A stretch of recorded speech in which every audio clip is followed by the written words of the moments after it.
Hello fellow bass players, I'm Paul Schmid and I've been posting on this YouTube website for about 8 years, and I'd like to respond to consistent questions that I have. Every week I get the same questions about sound, about tabs, about do you have this written in music. My idea about these videos has always been, you got the recordings already. So that's not the idea. The idea is what the bass player does within these recordings and what is the function, in my opinion, of the bass player. And also to allow your own personality to come through, not to mimic somebody who is playing the Lemon song, Led Zeppelin, note for note. I mean, that's a wonderful academic exercise, but where does that leave you? I mean, where's your personality? Where are your thoughts? To take ingredients from an excellent meal and to find the recipes, how this cook, how this bass player accomplished this, and then take it home into your own kitchen and apply it to you. Now, let's talk about sound. As we get further on down the road and development of the electric bass, we have more and more effects. We have different sounds that come along, more equipment.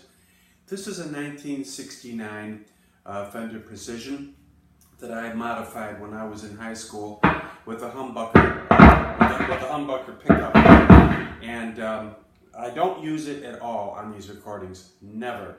So when you take a look at this pickup and you say, oh, that's where Paul's sound comes from, and no, it isn't, okay? It's really a kind of a failed experiment that I had when I saw Felix Pappalardi in the 1970s with Mountain, and I wanted that the Gibson world merged with the Fender world, and in this case, I was really never pleased with it. So so the pickup is always the Precision unless I specify. I don't mess with the bridge, it's the original bridge. The strings are very important, very important. They're round wounds, they're flats. Because basically my basic background is what's behind me here, and that's my upright bass, okay? And I'm trying to always emulate that sound. Jocko's fantastic, Wooten is wonderful, etc., etc. That's really a whole different world. It's a whole different it's a whole different setup. It's a whole different set of ears. You can tell if you're listening to my websites that to my videos that I'm more into the 70s and 80s and late 60s. So these are flats, and I never pick. I always finger pluck. Now, one thing I see many bass players doing is just imagine you put in your two weeks work each work, and you pick up your paycheck on Friday, and your boss says, oh, I'm only giving you 3/4 of your pay from now on. I think you'd be a little upset. Well, I see so many bass players doing the same thing with their fingerings. They never take the time to develop their fourth finger, their pinky. So they're only using 3/4 of their tools, and there's really it really limits you, and it certainly cuts you off completely from my fingering patterns, which are always going to be, you start a major scale on your second finger. You stay away from the open strings completely. Well, not completely, but... And once you get the pattern down and get your fourth finger into the string, then you can do C sharp. You can do D, etc., etc. You start messing around and putting open strings in. First of all, they sound different, okay? They're different sounds. So getting back to the major scale, putting your second finger on the root always. Along with that is the arpeggio.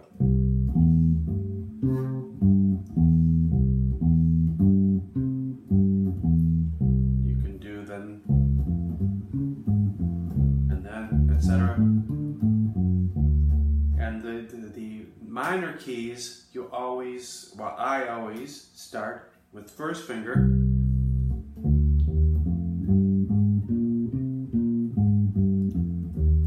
and the arpeggio.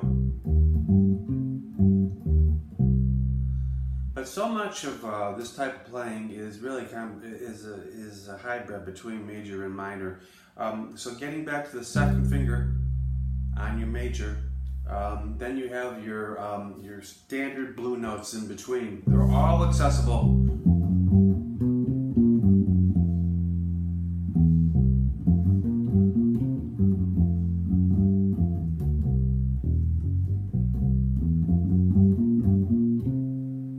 So then you have to, the next thing you want to think about is octaves, is your range.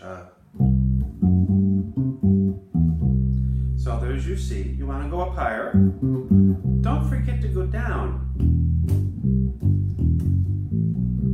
And go higher. And if once you get the fingering pattern down, going up an octave higher is going to be exactly the same thing. So on all these series of tunes that I'm going to be posting in the next couple of weeks, I'm taking very simple tunes, extremely simple. This first tune that you're going to, if you're so inclined, is Tulsa Time. It's off of Crossroads with Eric Clapton, and there's 2 chords in the whole song. A C and a G, or the 1 and the 5. That's it. So within that framework, I think this is an excellent way for players to develop their own style, to do their own cooking, to conjure up their own recipes, and to develop their own taste. And what is everybody doing with this? What is this bass player doing in this tune? Listen to the tune with headphones, Tulsa Time. Michael Rhodes is the bass player. This is live. It's they don't have time. They can't take a lot of chances. But for these type of guys who are really studio musicians, behind Eric and all the big names, watch them very carefully. Watch the drummer with his beautiful wooden rim snare drum. By the way, just gorgeous. With that in mind, I hope you go on and see my rendition of Tulsa Time. Don't try to copy, just listen to the sound, listen to what I'm doing with 2 chords. You are part of the band, you're not a star in any way, shape, or form, just like the legs of this chair that I'm sitting on. That's what we bass players do. We hold up the band. But there are many different configurations of legs throughout the world, so it's up to you to develop your own taste and to take from other people, to borrow, not really take, but to share, let's put it that way, right? So I hope you enjoy these videos, and then if you look way down into my YouTube, you'll see a lot of my original compositions that I wrote in the, we usually do write compositions, but I composed many years ago that you might find interesting. So enjoy. Bye.